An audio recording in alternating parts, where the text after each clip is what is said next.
Good evening and welcome to a community conversation of Lorenzen Center for Faith and Work, a program of Offutt School of Business at Concordia College.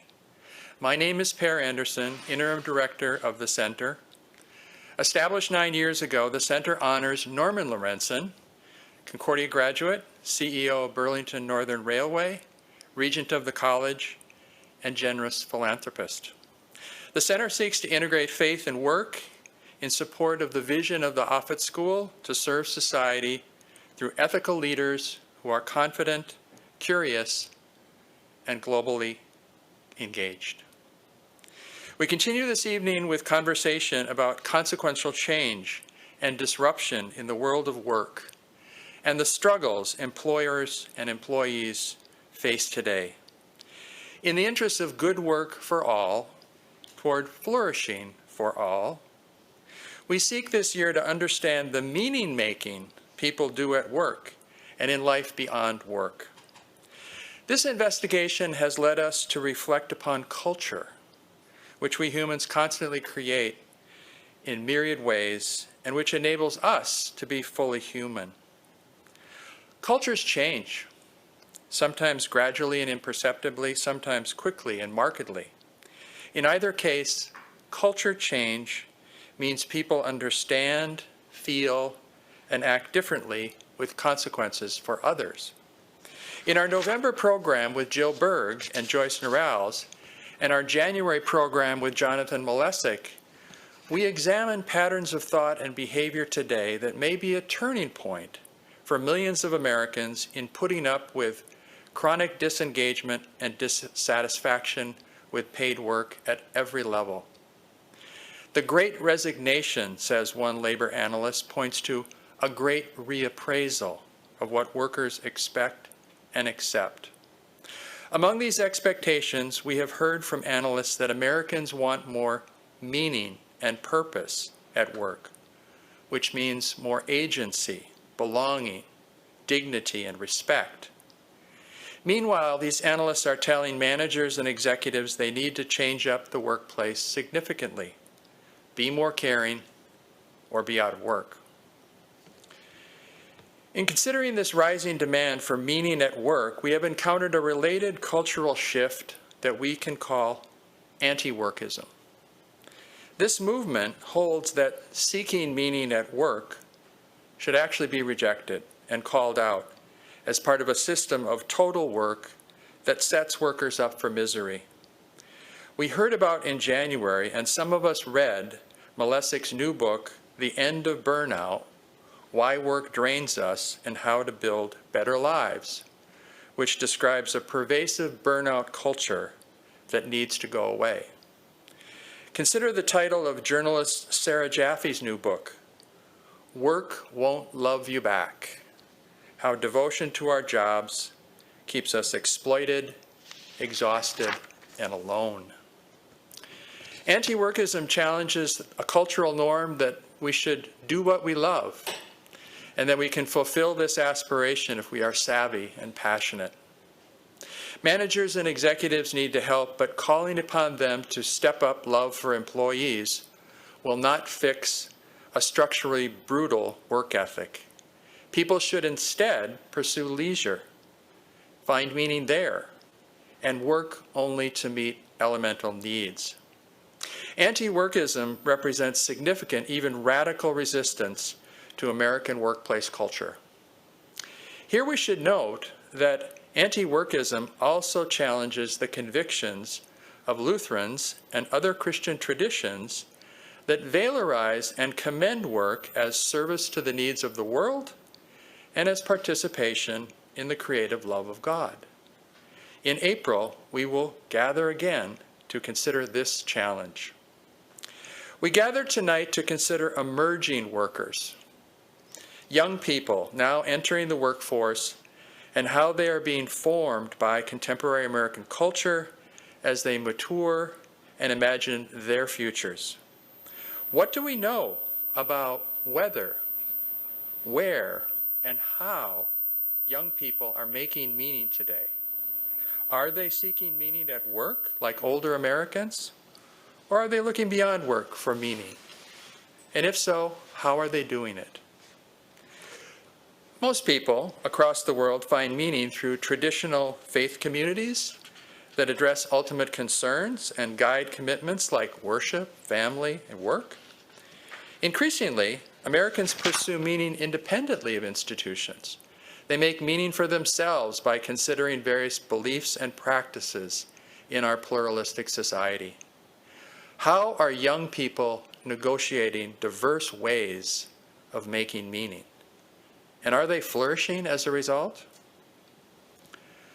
We are fortunate this evening to welcome two leading American scholars of the religious and spiritual lives of young people who will help us with these important questions.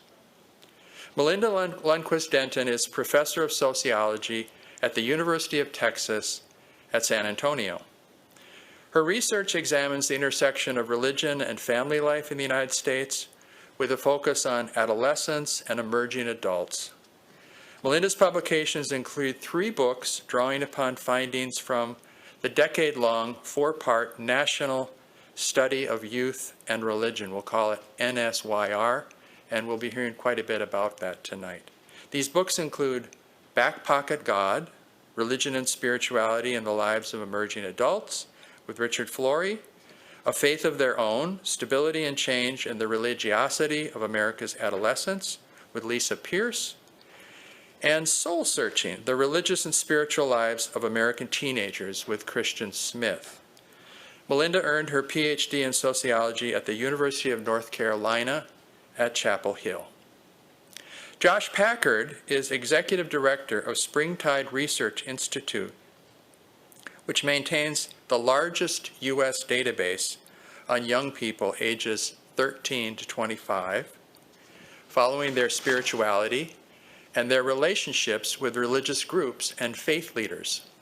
This research has been featured in the Wall Street Journal, Washington Post, Christianity Today, the Huffington Post, Deseret News, CBS, USA Today, and more. Josh's book publications include Meaning Making, 8 Values That Drive America's Newest Generations, Church Refugees, Why People Are Done with Church, but Not Their Faith with Ashley Hope, The Emerging Church, Religion at the Margins, and The Air We Breathe, Sociology of Religion with George Sanders. Josh earned his PhD in sociology at Vanderbilt University and his BA from Texas Lutheran University. Welcome, Josh and Melinda, and thank you so much for joining our conversation today. And welcome again to our Zoom audience and our audience here in Barry Auditorium.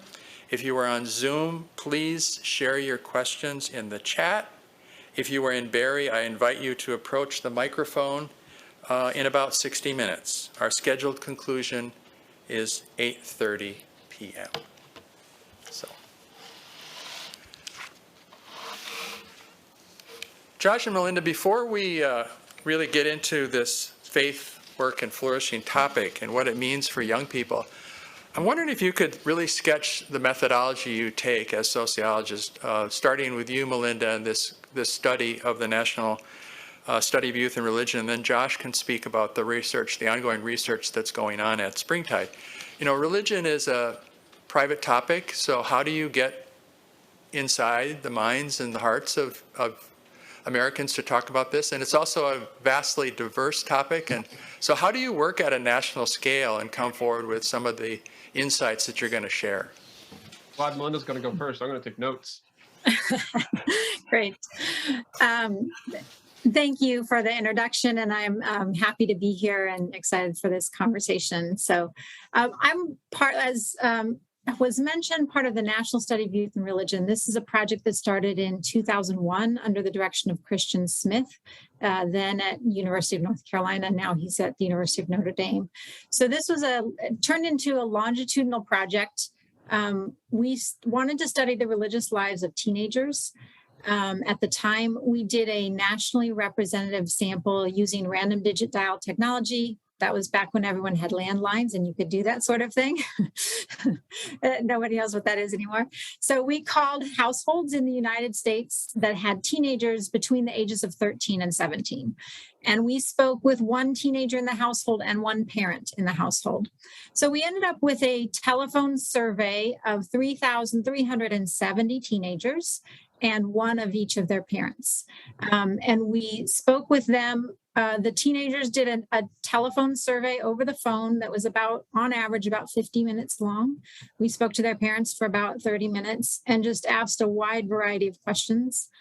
We followed that up. This was a mixed methods approach. So we followed that up by taking a stratified subsample. So we took those 3,370 teenagers and we picked 270 of them that covered a range of religious affiliations and race and other demographics.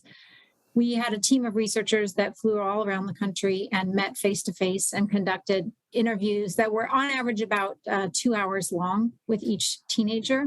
And we ended up having teenagers from 48 of the 50 states in our qualitative sample. So that was the first wave of the project when they were between 13 and 17. We then tracked these teenagers over time. We sent them letters and birthday cards and kept track of them. We went back and talked to them again when they were between the ages of 16 and 21, when they were between the ages of 23 and 25, and then finally between the ages of 25 and 28 are the final wave of the study. We only talked to the parents the first time, but waves 2, 3, and 4, we did the telephone survey, which by the end had transitioned to an online survey. And we also did the follow-up face-to-face interviews with the smaller subset of the sample. So what we ended up with was basically following a group of young people for 10 years. Over the course of 10 years, we talked to them 4 different times, and we collected both quantitative survey data and qualitative face-to-face interview data. That's what the project is based on. There was a book, sort of a flagship book published from each wave of the data, along with lots of other publications that came out of it. Yeah. Okay. Good. It's like walking through a history of how to do research methods, right? From random digit dialing to online surveys. That's right. So it's at Springtide, of course, we're just been around for like 2.5 years or so. And a lot has evolved and changed in that time. But we're after basically the same kind of idea. Like we're after something that's nationally representative. Given that people don't have phones and people are not going to respond to mail out surveys, the response rates on those things have gotten to be so low that it's actually made doing online panels, the robustness of those, the accuracy and validity of those has increased to almost match, if not, in some cases, I've seen research showing that they exceed those traditional methods. So what we do at Springtide is we buy panels. We buy panels from survey companies that match census demographics for age and region and gender. And then we correct for race on the back end because the census does, for census reasons, the census doesn't do a very good job of dealing with race and ethnicity, but we care a lot about it. And so we want to make sure that we're representative in that way.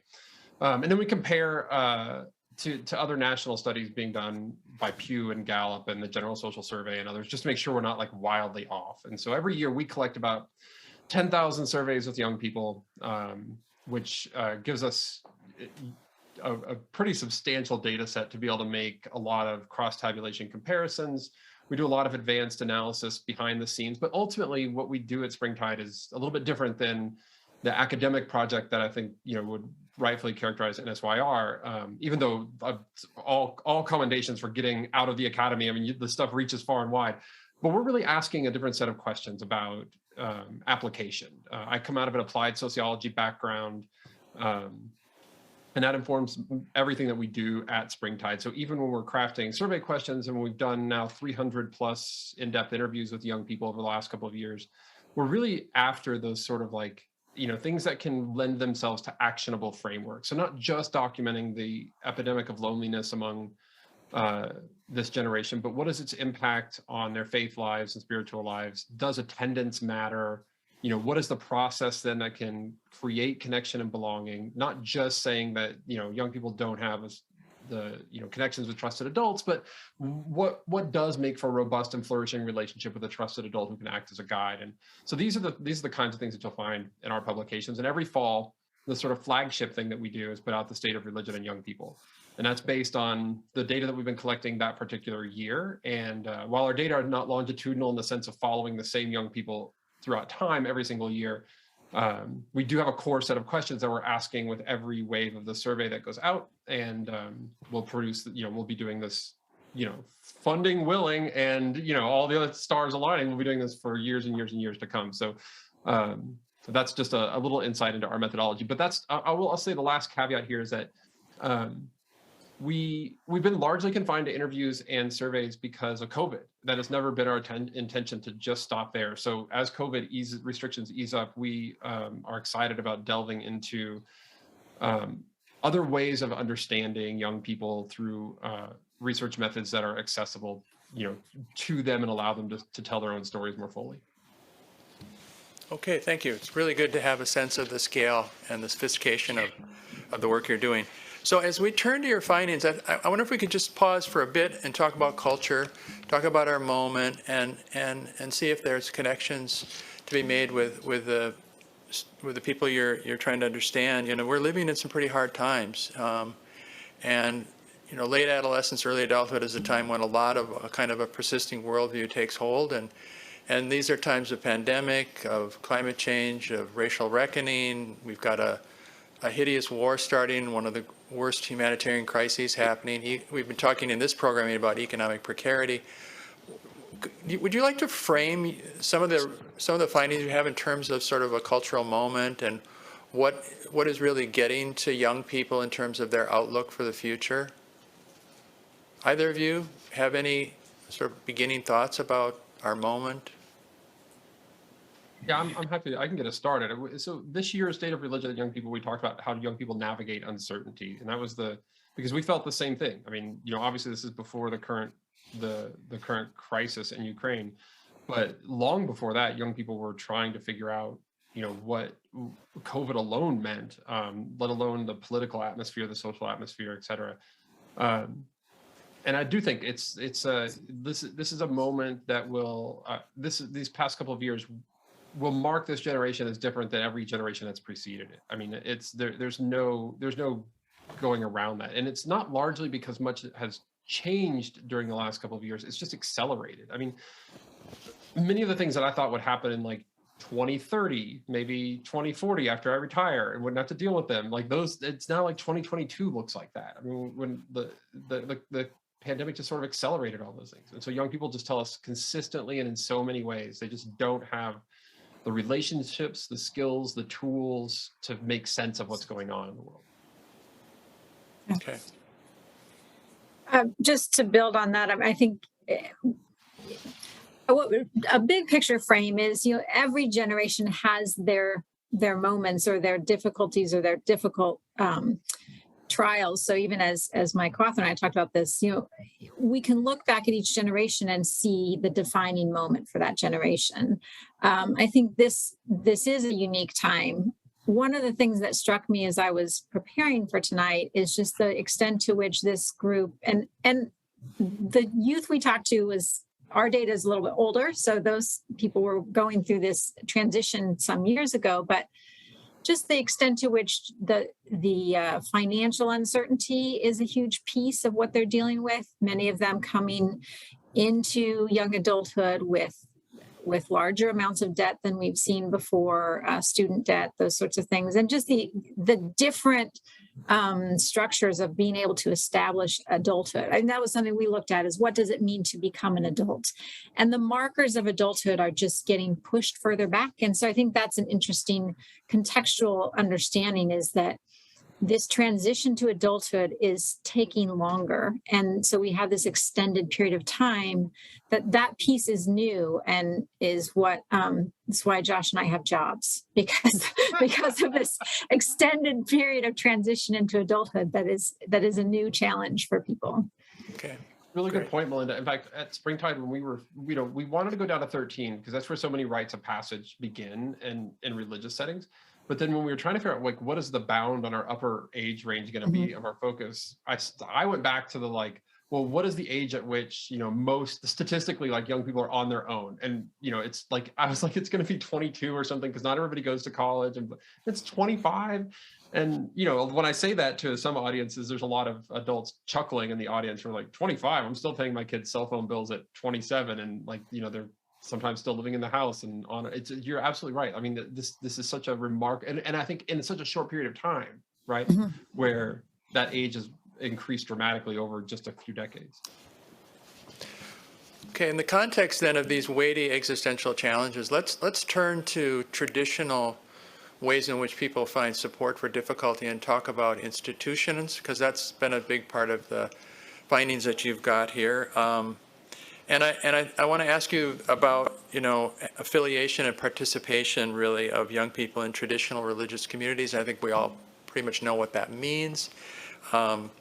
These are the communities that tend to have the elements that cultivate meaning in terms of a strong sense of belonging, of purpose, of meaning making, sense making, as well as experiences of transcendence and living beyond ourselves. And the traditional markers of being a part of these communities are communal worship, shared practices and beliefs, understanding holidays and things like that together. What are you generally seeing in the trends of young people in relationship to institutionalized religion? Either of you can start. You both have a lot to say.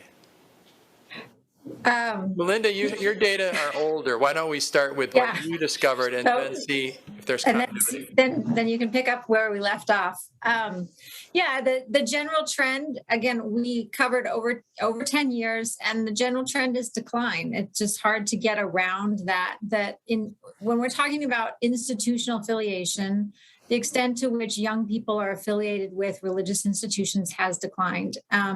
So we started when they were between 13 and 17, and at that age, some of that is not their own choice, right? They're attending with their parents, but as they got older, we saw a gradual decline in church attendance. That's primarily how we would measure that affiliation, although we have other measures as well. What really surprised us that we saw this gradual decline through the first three waves. From wave 3 to 4, there was really a more precipitous drop in attendance rates. And I tell people the first time we ran the numbers, we got the fourth wave of data in from our final sample. We ran the numbers, and the never attend percentage came up. And I said, that can't be right. We did something wrong. I reran the numbers.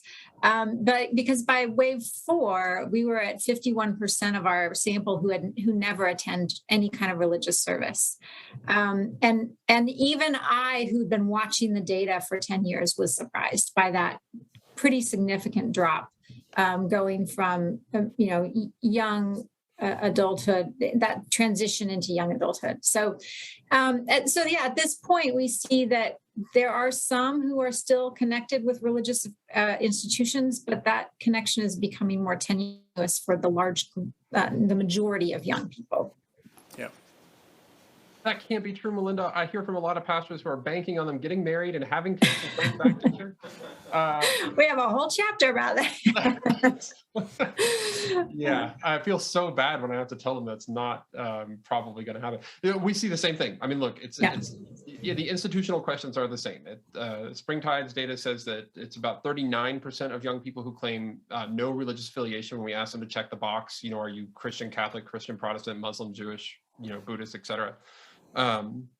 That is not a surprise. But look, this is, I want to make sure we're talking about the right story here too, because the right story is not one of young people disaffiliating or not affiliating in the first place with religious institutions. The right story to tell is actually one about the decline of trust in institutions in this country over the last 50 years. And that's we can get carried away with looking, I think, at like just one industry or one sector. But when we contextualize it, and this is the sociology of the story, is that all of these are in decline. There's not a single social institution that's increased in trust over the last half a century, really following immediately after World War II. So that means that there's something like, I think a lot of times religious leaders hear those institutional numbers and they think like, oh, what have we done so poor? Like, what do we need to do better? And the reality is like, religious people haven't done anything better or worse on average than any place else. It also means that they can't fix it by themselves. Right.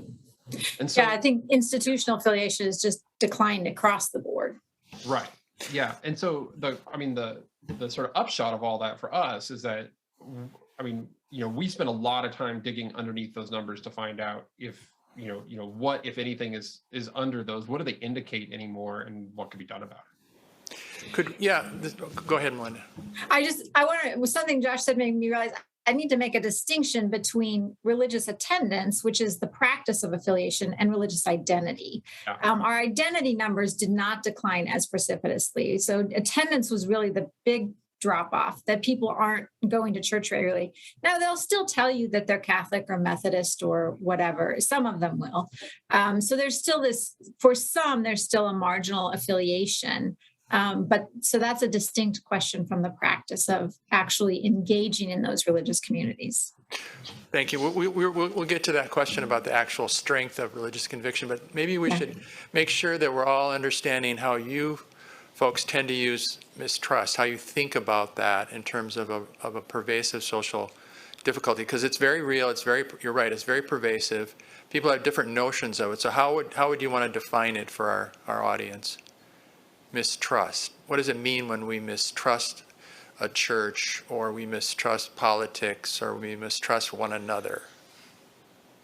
It's part of this is like, how do we talk about it as adults, and then how do we ask about it to 15-year-olds? And so the hope on the methodological side is that over the course of 10,000 surveys, we're getting at some sort of normal understanding of what trust is. But mostly what surfaces in our interviews with young people is that their understanding coalesces around this idea of whose best interest do you think they have in mind? Do you think they have your best interest in mind, or do you think that they have the institution's best interest in mind? So this is why I think we see a lot of the division, at least in our own data, about how like young people can mistrust. They like on a scale of 1 to 10, they don't rank any social institution much over a 5. Nonprofit institutions go out at like a 5.3. So they'll tell you like, oh, I don't trust, organized religion, but then they'll turn around and say that like, but I love my youth pastor. Right? And that's it comes down to that central tension for them of like, who's best. They see the institution as existing largely to keep the institution going, but they'll often get a sort of countervailing narrative from, well, I don't trust my school, but I like my teacher. Because they sense that through the personal relationships, there's a lot of trust there for individuals. I want to ask you a question in a minute about this, again, the strength of commitment of folks that are staying related in some ways to institutional religion. But before we go there, are there any other kind of important trend lines that you're tracking? I mean, Melinda mentioned this really important 30% drop in church attendance over this cohort over 10 years. Other things that are rapidly coming together that you're tracking and thinking about? So I want to juxtapose that trend with the other trend we would say we saw, which was actually one about stability, which is that over the course of the 10-year study, there was individual level change or, dramatic events, et cetera. But as big picture, their lives remained relatively stable. So we're looking at a gradual decline on everything but attendance, things like belief and faith and identity. Those trends, while they were certainly, there was a downward slope, generally their lives looked pretty much like we would expect. The trajectories followed the path that was set for them in the beginning. We don't see wild divergence. So that's sort of the counterbalance to that conversation, is that their lives, at least in the study we did, relatively stable over time, followed this sort of gradual downward trajectory in terms of religious engagement and commitment, but nothing, we weren't seeing these massive disaffiliation or defection from religion. Okay, so we're going to be talking about where folks that are leaving these institutions are going, what that looks like. That's going to be coming up. But before we go there, talk to us about the spirituality within these institutions. The strength of commitment that you're observing in terms of observance of the practices of a tradition. There's an interesting statistic for Springtide that says, 47% of young people seriously try to integrate their religious beliefs into their daily lives. And, and this correlates to me, or it appears to correlate with the 40% who say that they feel highly or moderately connected to a higher power. So about half of those respondents are saying they believe in the existence of a higher power more than they doubt that. And about that percentage is also saying that they're really trying hard to be faithful and integrate their faith into their life. Do you see that in reality, or is that not really an accurate account of what's going on? We were stunned by how low those numbers were. I mean, it speaks to, what I think the totality of the data about young people's interior lives, so to speak, is actually the most interesting takeaway here. So, because what we get is this really emerging trend line about diversity and exploration among Gen Z. Like, I'm not exactly sure. In fact, we were so stunned by those findings, we didn't even have it in the qualitative interviews to ask, like, well, what does it mean to be religious if you're not trying to integrate your beliefs into your daily life? I mean, I'm not sure exactly, how those two things don't add up for, just over half of the young people who say that they believe in a higher power. It's a fascinating question that we'll try and explore next year.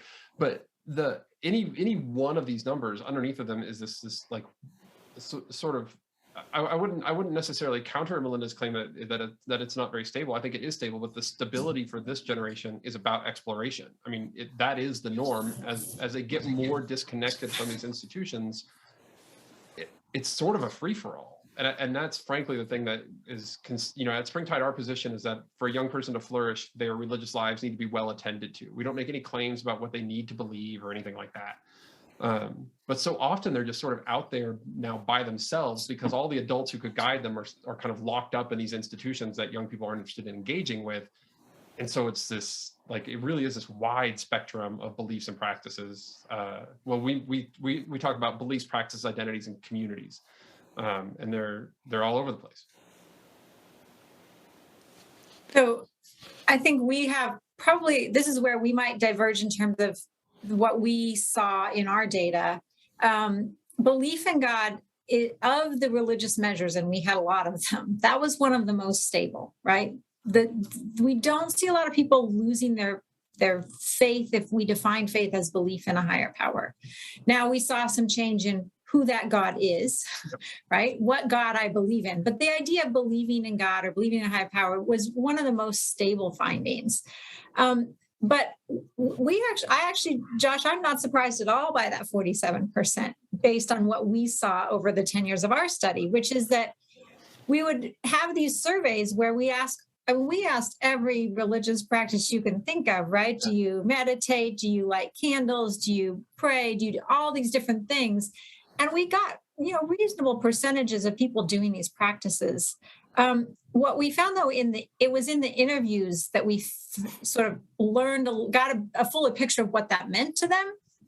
And our takeaway is that it is much less intentional than the survey data suggest, that they are not, the idea that one can believe in a higher power and not integrate it into their daily life is just par for the course for me. Like, that's what I assume, because that was so common in the youth we talked to, that religion really operated in the background for most. Now, there's a subset of highly committed religious youth who are engaged, for whom it really is making a difference in their life. That's a pretty small subset. For most of them, this is more routinized, and we talk about that in the book, this sort of routinized religion, where religion is part of the good life. It's part of this package of here's what you do to have the life I aspire to. And so, so I don't want to get too far afield, but I remember in the first wave, when they were teenagers, one question that just surprised me was, in our in-depth interviews, we asked them, how would your life be different if you weren't religious? And almost to a person, they said, no, I wouldn't be different at all. And of course, as sociologists, we know that they're wrong, right? We know that their lives would, in fact, be different. But they believe that they're not lying to you, right? They're not lying. They don't have that self-awareness. But the fact that they didn't believe themselves that they would be different if they didn't have religion, it speaks something to the way in which they the role they believe religion plays in their lives, which is what our takeaway was, relatively instrumental. So that it's a little bit of a different frame.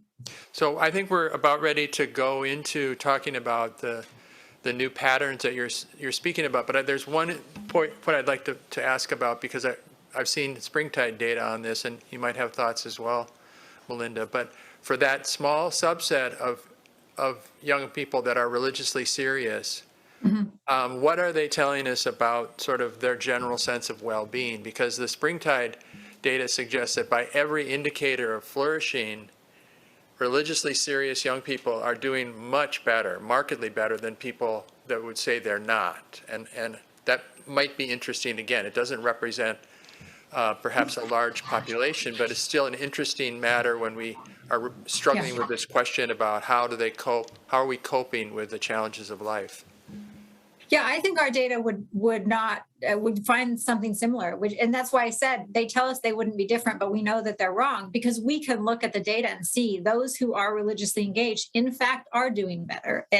As teenagers, they were getting better grades. They wore their seatbelts more often. I mean, these are the kind of things that we see in the data. They are flourishing in ways that is identifiable. And the Gallup just came out with a sort of a look back at all of the data they collected about this. This is just like last week or within the last 2 weeks, talking like the evidence here is sort of incontrovertible at the big picture level, that on balance. I mean, of course, if you're listening, to the podcast about Mark Driscoll, maybe not all religious systems are equally good for all people. Right. There are manifestations that aren't super great, but on balance, they're good. So as we proceed now to the next part of this conversation, would it be fair to generalize that maybe about half of the young people you're polling are somehow institutionally related, and then we're turning now to another 50% that have just left entirely? Is that a fair generalization about the population we want to talk to now in terms of the new patterns you're seeing?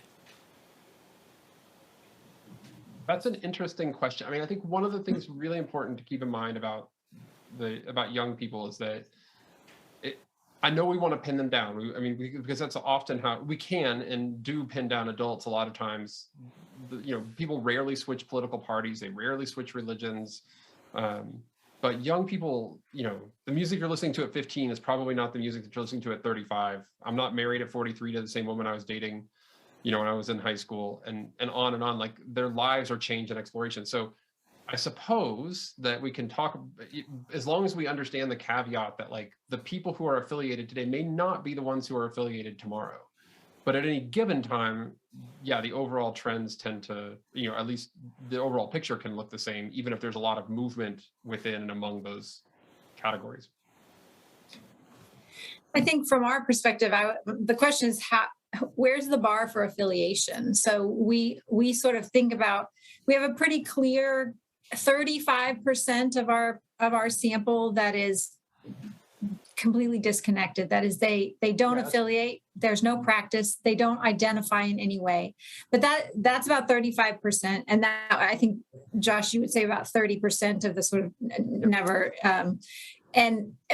And then we've got these in-between categories, and we've got the people who are clearly religiously committed. But we have two categories that we call, disconnected and the marginal, that are like, these are the ones who will still tell you that they're Catholic, or they'll still tell you that they're Methodist, but how far that affiliation goes, it varies. So when we say disaffiliated, it kind of depends on what we mean by that.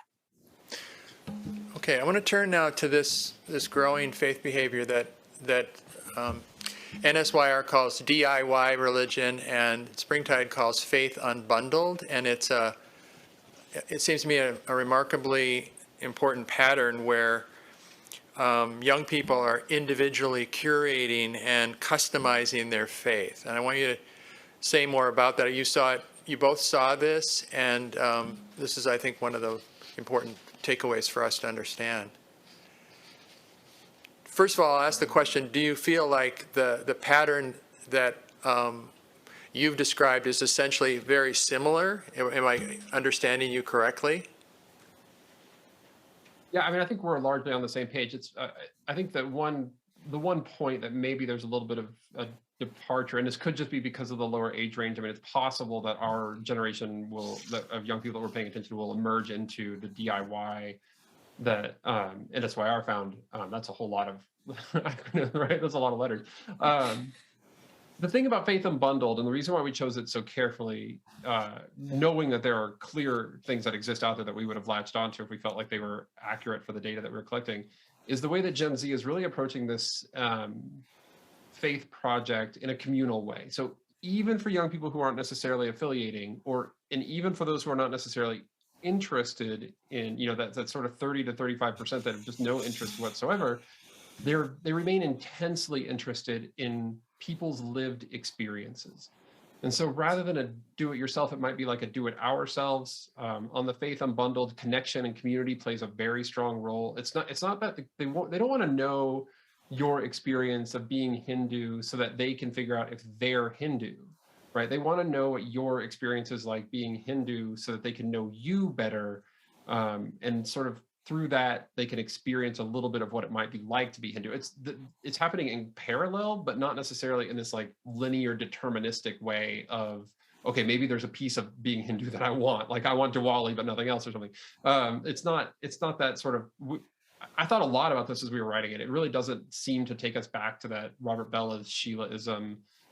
It feels markedly different than that to us. Okay.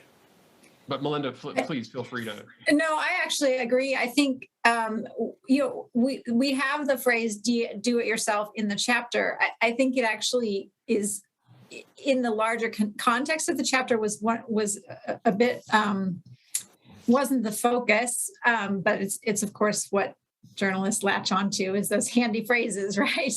I would say that the "do it yourself" phrase implies more intentionality than we intended, or that we would argue in the conclusion there, which is that our sense is that yes, there's a pick and chooseness about religion. I'm not going to take the whole institutional, bundle.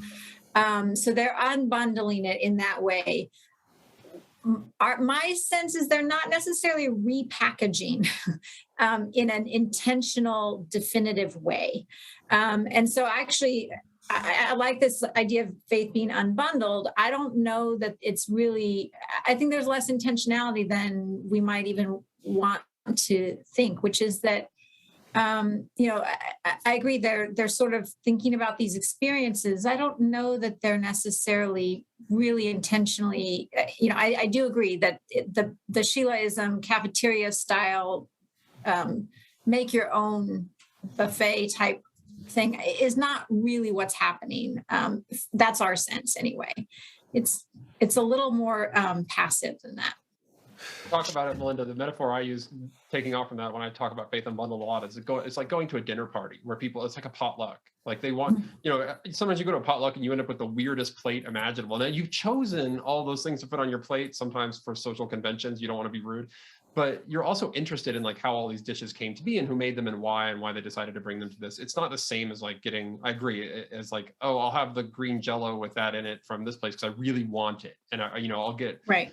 French fries from this place because I love their French fries. It doesn't feel that way to us, and so then in that way it is much less. I think that's sort of less intentionally constructed. In fact, we played around with the idea of actually sort of like designating Gen Z as if millennials and Gen Xers are like deconstructionists, maybe Gen Z are constructionists. We didn't feel confident enough to write that. Yeah, I would agree.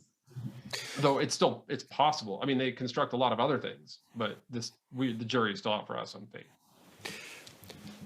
Okay, let me try this out a little bit. I recall from the last chapter of Back Pocket God, Melinda, that you say we don't find strong evidence that this generation is really involved in serious religious seeking. They're not seekers.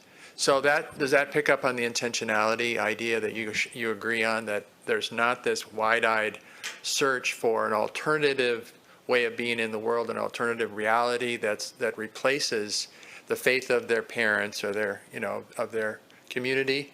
That's not the way to picture this unbundling. first question. Yeah, and again, you're seeing something different in the newer, the younger people, but I wouldn't classify them as seekers. Now, it doesn't mean that they're not interested in meaning and in making and having meaningful lives. I think they are not looking to religion as the source of that meaning as much as we would expect them to, and I don't think that they're as intentional about seeking that out. But I don't know how that fits with what you're hearing, Josh. And again, we're talking about. I think that's right. I mean, where previous generations would, once or twice or maybe 3 times a week, they would dial their religion up to 11, to use the old Spinal Tap quote. And then the rest of the week, it was sort of maybe at a low simmer, but maybe at 0. Like work things happened at work, home things happened at home, church things happened at church. Now I would say it's maybe more apt to characterize this as sort of like a low simmer at like a level 3 all the time. And that's only if we use this very broad understanding of what counts as religion. What does purpose look like? What does it mean to live a meaningful life? I mean, they're still interested in and having these conversations just in a lot of different forms. This is actually, Nancy Ammerman wrote about this in Sacred Stories and Spiritual Tribes like a decade ago, about how workplaces and other places were taking on these low-level spiritual meanings for people. It's not the same as I understand there's a conversation, especially in the Christian world, about bringing your faith into the workplace. That's not what I'm talking about. No. But this notion that the work that I do in life, for profit, not for profit, volunteer, whatever, should matter to something beyond myself. That's essentially a religious question, right? But no longer is that question confined to just churches, mosques, synagogues, meditations, etc. Right. That's now kind of happening everywhere. Okay, so the question of meaning is alive, and we'll try to track that, particularly when we start talking about mentors. But before we go there, I would like Melinda to talk about some patterns of belief that are set out in the last chapter, because it looks again like a somewhat interesting complication to this idea of a less intentional, less constructed faith. And you have these 7 core tenets, and I'll just read them quickly, and you can comment on what the ones that you would like to illuminate for the audience. Okay. But the first is karma is real. Mm-hmm. Number 2, everybody goes to heaven. Number 3, just do good. Number 4, it's all good. Number 5, religion is easy. Number 6, morals are self-evident. And 7, no regrets. Yeah. So I guess what I want to say, those are sort of these themes that we kept hearing from these young people. And this, when we say core tenets, again, there's not an intentionality of this. It's sort of, this is the background noise. I mean, this is the background of what they think of as their faith, right? And so this sort of just do good. It's all good. It's all good is sort of whatever you believe is great for you, what I believe is great for me, this non-judgmental, just be a good person. And it's fairly easy to be a good person because morals are self-evident, right and wrong is self-evident. I just know what's right and wrong. That sense of knowing what's right and wrong probably comes from these religious upbringings, but they're not they just perceive that they have this inherent knowledge of what's right and wrong, and just sort of this idea of just being a good person, and because it's self-evident, because it's just about being good, there's much less of a felt need for organized religion.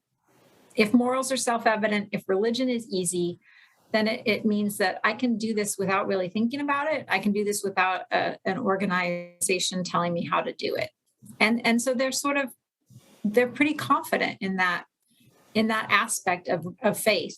It's just there. It's in the background. If I need it, I can tap into it. It doesn't require a lot of effort on my part. Yeah. Okay, good. So let's now turn to another interesting topic here. We've looked now at the decline of participation in traditional religion. We've looked at how young people are increasingly doing faith for themselves.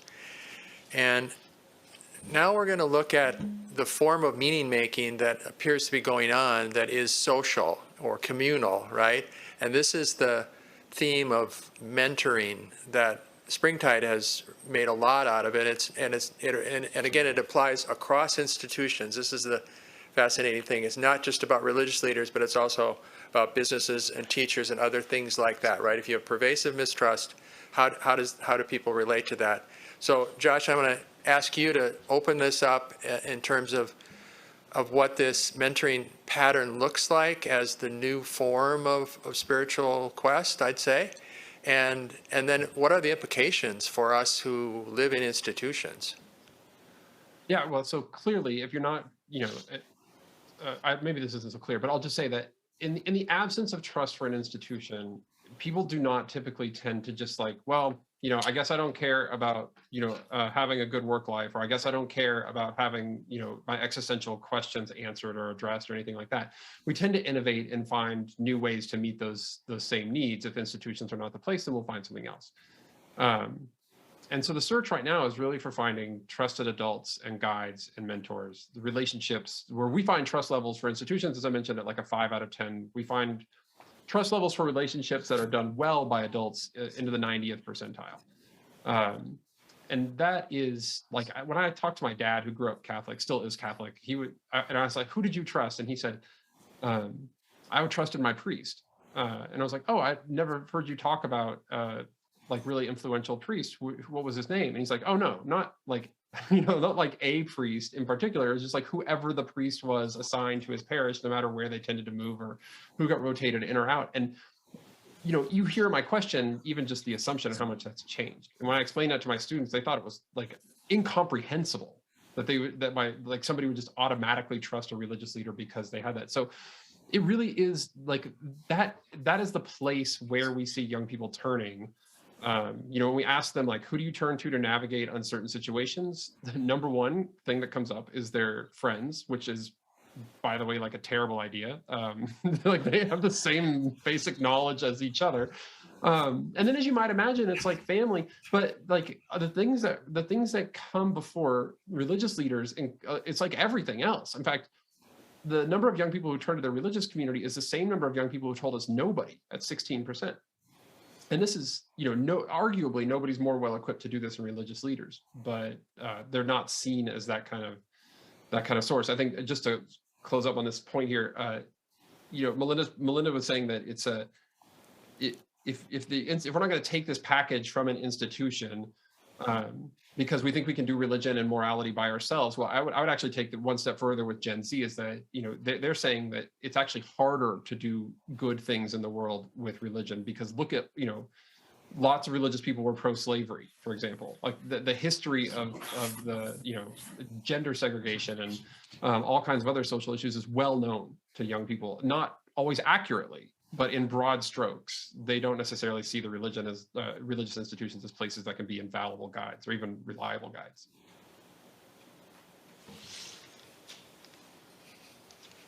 Did you want to add to that, Melinda? Oh, no, I mean, I think I agree that yeah, I'm just nodding along. So tell us about this, how this plays out in the mentoring thing. You're starting to pick up on it. Some people have pointed this out, but what significance is it playing in the lives of young people? And you said they start with friends and family, but you're sending some very clear messages to people in institutions that they need to be ready for this, because I saw a study that interview you did, Josh, with the National Society of Human Resources Professionals, and you said you were really surprised at how interested young people are in strong mentoring relationships with their bosses. And so tell us more about how that strikes you in terms of this generation that's a little leery of thick commitments with figures of authority.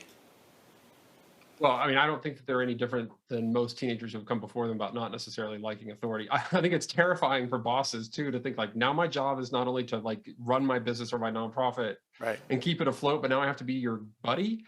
And I understand the trepidation. I also get why this generation isn't, our people are just getting into work. I mean, at the upper end of Gen Z, we're talking about young people are just taking their first steps out into the workforce in their early 20s.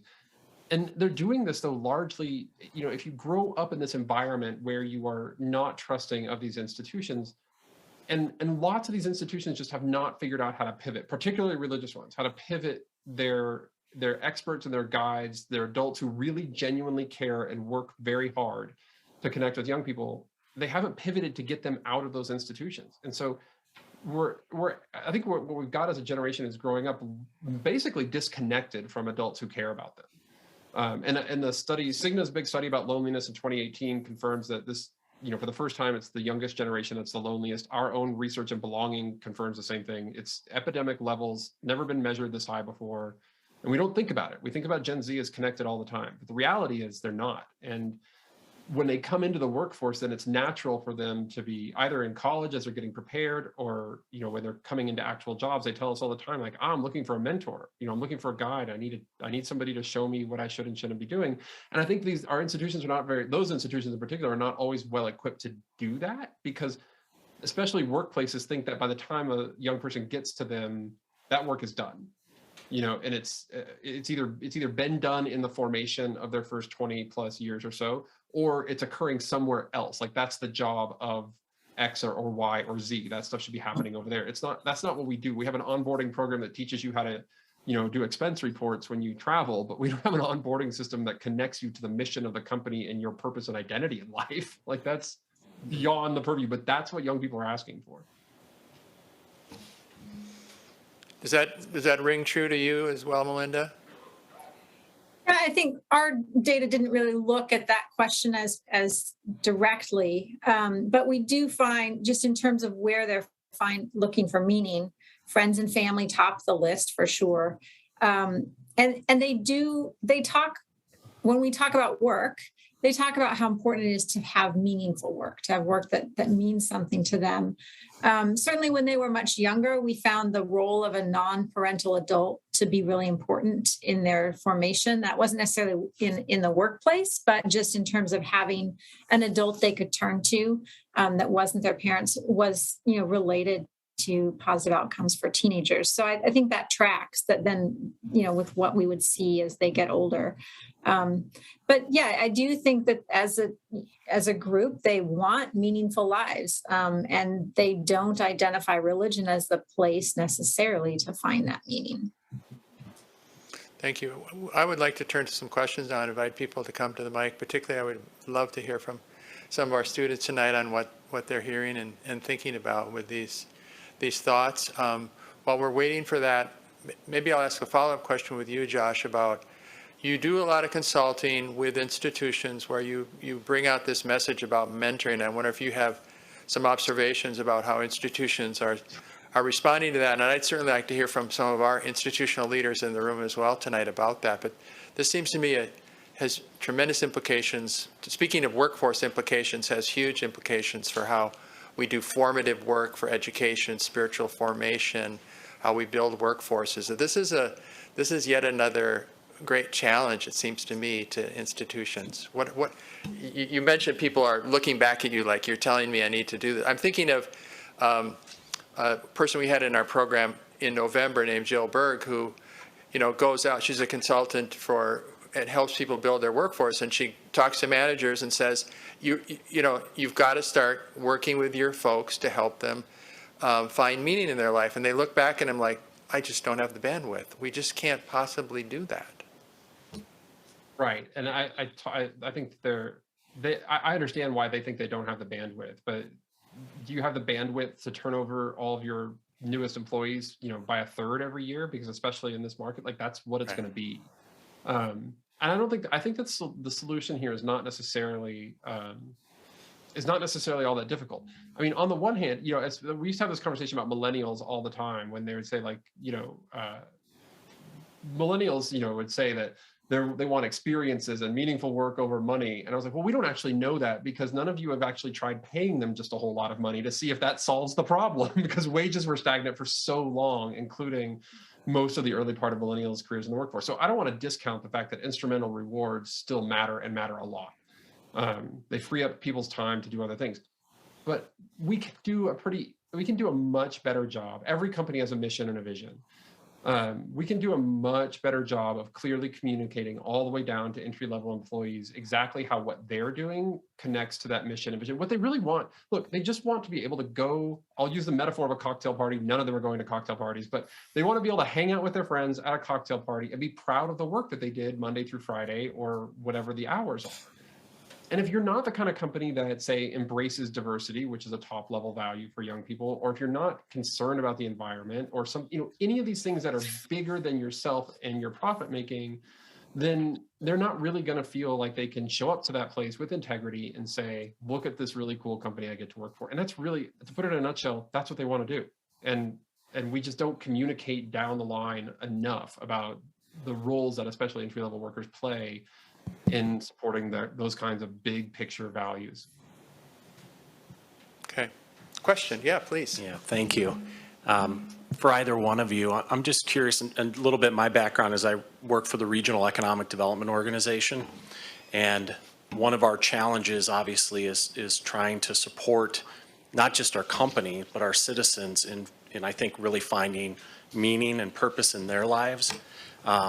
So that they're going to be successful, whether they start their own company or they work for a business or they're a student who sees a community that cares enough that they get connected to. And you're talking about this as it relates to faith, but I think it's interesting you mentioned the lack of faith in institutions. And I'm just wondering, are there examples that you've seen anywhere in the world where community is having this discussion and trying to figure out, can it serve in some capacity across multiple institutions, whether it's higher education companies or others, instead of just at an individual organizational level? That's where I'm hoping you might have an answer or two or some talk offline. Yeah, I'm sure Melinda's got an answer for that. I was thinking you would answer it.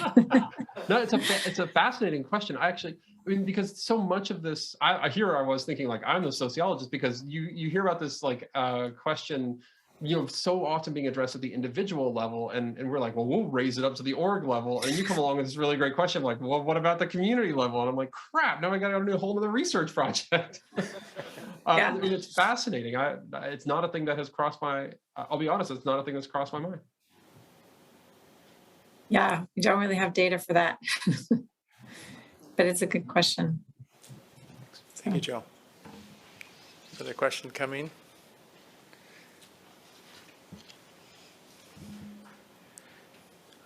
Hello. I was curious, you had mentioned earlier that there was this sort of core group of young individuals that were really strong in their faith. And I was curious about the demographics of that group of individuals, as in what sort of populations, what sort of religions that it was all encompassing? Was it particular to a couple? Then I have another question for you after that. Yeah, so we do have a core group those who we would say would be religiously committed. I think the characteristics we see is they tend to come from more religiously engaged families. So the more engaged their parents were, those youth tend to stay engaged. In terms of specific traditions, conservative Protestants, Latter-day Saints tend to be overrepresented in the highly religious later in life. Those are the two traditions that, and Black Protestants as well, tend to maintain their faith at higher rates than some of the other traditions.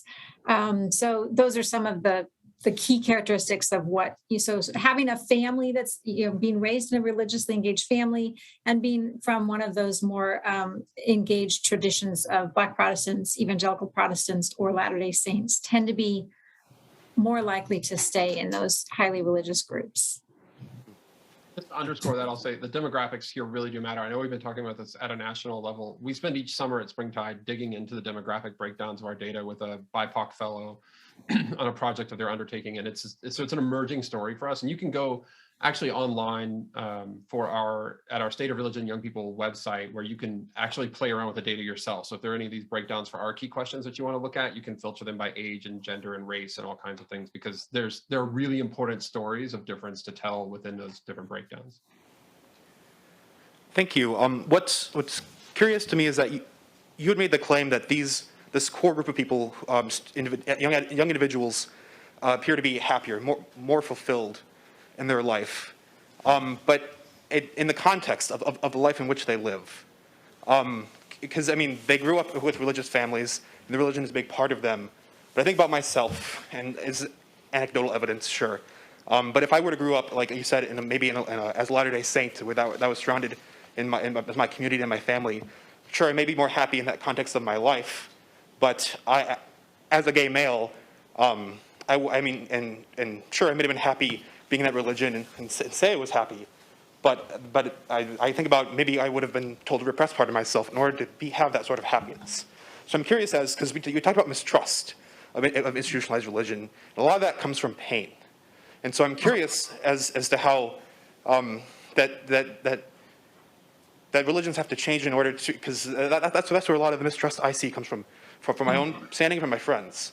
So how do you see that changing in institutions? How do you tell institutions that? Because I don't know if increasing institutionalized religion is the answer.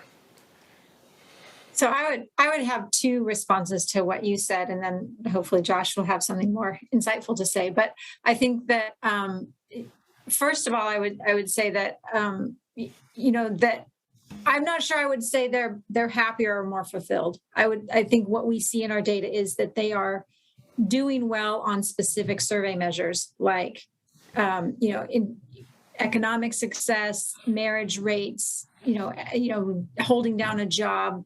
So in terms of whether they are personally happy and fulfilled, I think that's a qualitative question that we could ask. But I would also say that people like yourself, that story of pain and mistrust, those are the people who aren't in that group anymore. Those are largely people who have distanced themselves further from religion. So I do think in terms of demographics, the people who stay, who are committed, are the people for whom what that religious institution has to offer fits well with their life, right? And for those for whom it doesn't fit well, I think you're absolutely right. Religious institutions need an answer for that. How do we reach the people for whom this doesn't fit neatly into the package of what their life should look like, or they think their life should look like? So I hear that, and I would say I think you're right. There is a sort of a traditional look to the people who are still rooted in those communities. Josh, you might have something more to add. 100%. It's so in this year's report, 39% of young people told us that they had been harmed by religion at some point, and 45% told us that they don't feel safe when it comes to religious institutions. Now, there's a lot of room inside of each of those concepts. I mean, that we can be talking about physical harm, spiritual harm, emotional, mental harm, but nevertheless, I mean, we've got a fairly sizable percentage of young people running around saying that, like, this is a dangerous place for me to be, or it has been a dangerous place for me to be. And so I would imagine, although I don't have these crosstabs at my fingertips, I would imagine a large percentage of those, maybe 90+% of the people that said that, are falling into this atheist agnostic category. I mean, this no affiliation and not, really interested in any of this conversation anymore. I think one of the things that religious leaders have lost is sort of broadly speaking, is the art of conversation. Whether you're coming from a very conservative or very liberal tradition, the notion of sitting and listening to young people and just listening, not trying to correct, not trying to tell them your side of the story or anything else, it's gone. And that's, when young people talk about harm, it often talks about feeling like they're unseen and that they haven't been, that they haven't felt listened to, that nobody really is paying attention to their side of the story or to their questions even. So I agree with Melinda that this like, we can use standard scales of flourishing or thriving and things like that, but they're largely these structural indicators. Ultimately, it comes down to a qualitative experience. Thank you. I just pulled up the discussion of flourishing in the most recent study, and I think it's also probably important to point out that when you picture very religious and non-religious, and then you ask the question to tell us, I'm flourishing a lot, you only have one indicator that exceeds 50%. But the indicators are work, home, finances, physical health and wellness, mental health, social and online life. So again, the the state of how religion supports flourishing is, it's still within a minority, it's still on the less than 50%, according to your We data. could have done multiple double-page spreads about that data because there was so much to tell. We're trying to get it down to just one that would be meaningful. But you're right, religion matters, but it's not the silver bullet, I think, is the Yeah. takeaway there. Yeah, thanks. Next question. Thank you. Hi. Can I go?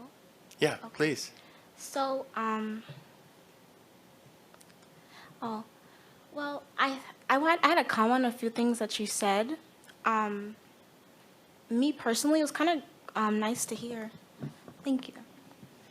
It was kind of nice to hear you share a general perspective of what the religious experience people were experiencing, because what you said, I kind of went through it myself. Growing up, I grew up from a few religious backgrounds, and I don't like to be too specific, but I think I will. For example, my mom was a Jehovah's Witness, so I was raised as a Jehovah's Witness with my siblings, and she later passed away.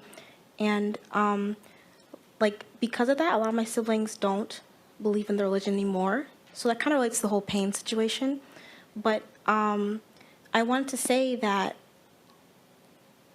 Oh yeah, sorry, I'm losing my train of thought. But yeah, so something I wanted to comment on was what you guys said about the extended time into adulthood. I wanted to say that I think that, if anything, I think adulthood's coming a little faster. I'm working on bills. I have to organize myself, kind of adult things. I also wanted to ask, I'm kind of familiar with a lot about human behavior and psychological habits. And I'm a big believer in monkey see, monkey do, kind of. So I was going to say, do you think the way that families decided to practice their practices affected, when children are growing up and seeing how their family decided to practice their religious practices? I know you guys said that, it became churches for church, homes for home. Do you think it's because they saw their families do that? I think if people had saw or had a model for how to apply certain religious ways to their life, it'd be easier. That's one question. And something else I want to comment on is what you guys said about your data concerning religion and happiness and feeling fulfilled. Me personally, I'm not the most religious person, but I respect it and I love the religion. I love religion for what it is and people that I see. And that's how it related to the whole mentor thing when you guys were talking about it. But what I was trying to say was that I think when it comes to religion, people feel, like you said, more fulfilled when they're attached to things. But I think it's also, people are also practicing ways to have healthy lives. Something that I notice is that praying, in a way, is kind of like meditation. You're taking the time to sit back and look at yourself and your life. But I'm kind of losing my train of thought at this point. But the last thing I wanted to say is that another big factor into my religious stance is just the history of religion. I think people are kind of being more educated about what caused them to believe in religion. Christianity as a whole, I know Christianity was used as a way to enslave many people of color. So now a lot of people are kind of going against it. But yeah, I'm done now. Thank you. Thank you. I think I can address a couple of the things you mentioned, which is that absolutely what the religious practices within the family are very formative. We found that in our study that probably the main predictor of people's religious lives was the way their parents practiced religion. And on the adulthood coming faster versus extended, I do want to acknowledge that there is variation in that. So we have seen generally the larger pattern is that this transition into adulthood has been extended, but that varies by race and it varies by social class. And that in fact, some of the studies on race and social class, we can look at Annette Leroux's work talks about that people in lower socioeconomic families do reach adulthood faster. They are expected to make that transition more quickly, whereas this extended transition to adulthood tends to be a marker of privilege. And so I do want to make sure we acknowledge the variation in the transition to adulthood. Even in that transition, I think it's important to understand that, I mean, yes, there are variable experiences for young people using these traditional markers, but I think it's what it does more so than tell a story about young people is that it tells a story about the non-young people. Is that what it really tells is that like old people don't know what to make of them because their lives don't. I mean, I think for somebody who's over 50 or 60, trying to understand Gen Z is the same as traveling to a foreign country. It just requires a suspension, of everything. Like I grew up in Dallas. I traveled to Calcutta some years ago for a friend's wedding. Those are both cities theoretically, but they're like, so you try and use the knowledge that you have of Dallas to navigate Calcutta because that's the most approximate thing you have. But it is not good enough. Like, we hired a driver. I mean, there's no way that my knowledge of Dallas is going to suffice over there. And for the same thing, if you're over 60, you're going to use your experiences as a teenager to try and understand the teenagers that you see today. But it is not going to be very good at helping you to understand them because it's just none of it is going to look the same, really. We have an online question here that's related to this that I think will help continue this conversation too. So it was directed to Melinda, but it can be for both of you. So the person is really asking about what counts as the markers of adulthood today that you've been using to kind of do emerging adult study that you've done. What about the possibility that those are in fact changing? I think you're acknowledging that those are going. So could you just walk us through what typically count as the markers of adulthood previously, and where you think we are in that conversation today? Well, this is the Melinda question all day. Yeah, I'm happy to address that. So traditional markers of adulthood would be things like completing education, marriage, having children, purchasing a home. Those were sort of our traditional markers, kind of in that order. And the order has been shifted up some, but also the markers themselves have changed. So now when we think about the markers of adulthood, it's more about self-sufficiency. So this idea of self-exploration, which I think Josh's research points to a lot. The idea, when we talk to young people, this was one of the first questions we asked them was, are you an adult? And listening to what their answers were and whether they think they're adults, largely was about being able to be responsible for themselves, take responsibility. So how much, some of that's around work and career and financially responsible, providing for themselves. But a lot of it is really about autonomy and making those decisions for themselves. The traditional markers of marriage, family, and owning a home are really, those are the ones that are getting pushed pretty far into the future. And now we have these other markers that people are starting to rely on. I think this is an opportunity also to lift up other literature that I've been reading that suggests that among the greatest sources of anxiety for young people today have to do with economic livelihood. I mean, would it be fair to say that's right at the top? Mm-hmm. And I pick up from you, Josh, that part of the driver to mentoring is tell me how I can keep a job, how I can have a job, how I can flourish. I need help to negotiate that. And that's very interesting. If that's true, it ties into a really important movement that's going on college campuses to really be much more intentional about workforce readiness. Does that, when you ask what is, you've got a study on loneliness out there, but you've also, I think you really think that the meaning of work question is really about how do I find some livelihood? Yeah, that's right. I mean, it's the other part of this that I think takes off from Melinda's answer too is that not only have those markers been pushed, those traditional markers been pushed further out, but they're no longer, look, it was never as straightforward as it was presented. I mean, there's a lot of diversity here, obviously, but these are not linear. And they're also, it's no longer the case that even among young people, they're assuming that once they cross one milestone, they don't go back. So like education, like graduating from college is not an indication that you have completed your education. That's just, we've completed this phase of it. Getting a job that allows you to have some financial stability is not an indication that you can now take care of yourself financially. These things are increasingly decoupled. And so what happens there is that the reason why these things were sort of picked and chosen as like markers of adulthood is because they also conveyed some sort of status that went along with you of like, oh, if you've done those things, you're an adult, and an adult is this kind of person who should be taken seriously and blah, blah, blah. But when those things become much less clear, the status becomes murkier, and therefore the meaning that comes along with what like I am a functioning adult, to use this like broad term, what does that mean anymore? I mean, I think, even those kinds of questions are ones that young people are, there's not this like automatic conveyance because you have, done X, Y, and Z or crossed these milestones that you get that informal title of, functioning adult. Okay, good.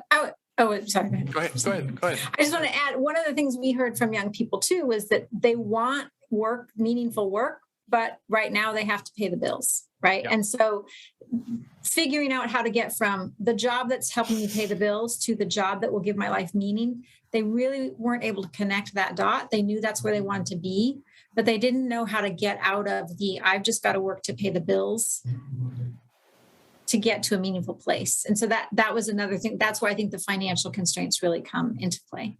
Okay. Larry, please. Yeah, so caring adults who want to have an impact or an influence on young people's lives, religious leaders, teachers at a Lutheran college, parents, whoever it may be. What I hear you saying is that, the importance of that relationship and developing that kind of trust and mentoring, which in my mind says, first of all, time spent, right? I hear story being important and being able to probably be vulnerable in terms of willingness to express your own story about meaning making and the role that faith plays in that. Are there other things like that that you could say would make for a good mentor? Young people told us very clearly, it's really 5 elements. It's listening, integrity, transparency, care, and expertise. So if you're just showing up as the expert in their lives, telling them what they should believe or what they should do, and you're not doing any of those other 4 things, they think you have the institution's best interests in mind. They don't trust you. On the other hand, if you just do listening, integrity, transparency, and care, they sort of see you as like a fun uncle. And they'll tell you, like they told us over and over again, I don't want adults to be my friend. I have plenty of friends. They cause as much drama in my life as anything else, right? It's really the combination of doing those highly relational things, and then being able to leverage your expertise, whether that's book learning, a title, how long you've been in this job, lived experience, or whatever. Then you get the gateway into doing that, but you have to do those other 4 things first as much as possible. And it starts, again, I know I've already said this, but it starts with listening. As a young person told it, we have a podcast called The Voices of Young People that we do with each of our studies to sort of bring it to life a little bit. And this young person told me early on, they said, look, my dominant experience of interacting with adults is of being dismissed. Like I just assume they don't take me seriously anymore.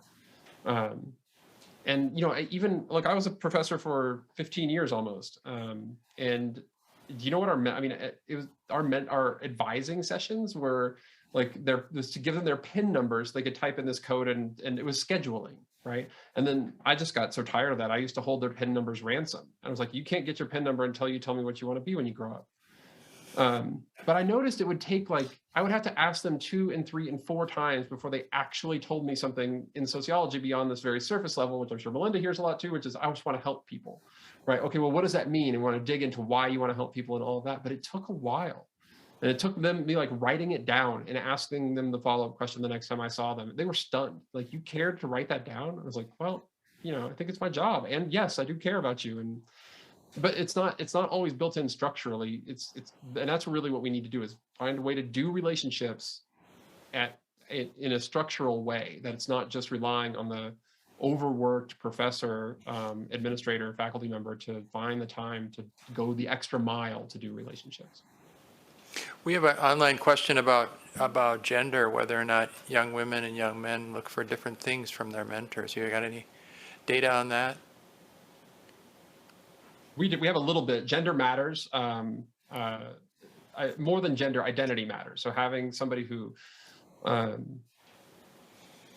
either it's broadly construed, somebody who understands you and where you've been from. So all of whatever that means about your social location and all the intersections about your identity, having somebody that can speak to that can be really effective. I'll use my own self as an example again here. So I was like, there were a lot of ways that I was able to connect with a lot of the students that I worked with, I taught at a university that was a lot of first generation students, a lot of female students, a lot of Hispanic students. In other words, not like me, right? But I am a first generation student. And to the extent that I was able to that came up and I was able to share that with them, we could find points of connection. So it's not just, I mean, those all of those things matter, but I think there are multiple points of access into them. And we have a series about mental health coming out. Even among mental health counselors, what we find is a greater interest in having a counselor that understands their background and can connect with it at some level than to say like, oh, because I'm Black, I want a Black counselor, full stop. Okay. I think we're ready to draw some conclusions here. I want to give you both a chance to make some final comments, either to lift up some things we haven't spoken about that are really important that we need to know about and investigate further in terms of really the groundbreaking and I think significant research that you're undertaking. We're a Lutheran college, that we're invested in the whole lives of our students. We're looking at their flourishing in the world. Our college is becoming increasingly diverse religiously and in all sorts of ways. What ideas do you have for us in that venture, where we continue to ask how we make meaning together in that diversity? Diversity, you point out, everyone points out, is the hallmark of emerging Americans. It's the most diverse population in American history. Or lastly, do you have any things you'd like to say directly to students in terms of the understandings that you have about their lives and the things you want to commend to them as they look at the markers of adulthood and move forward?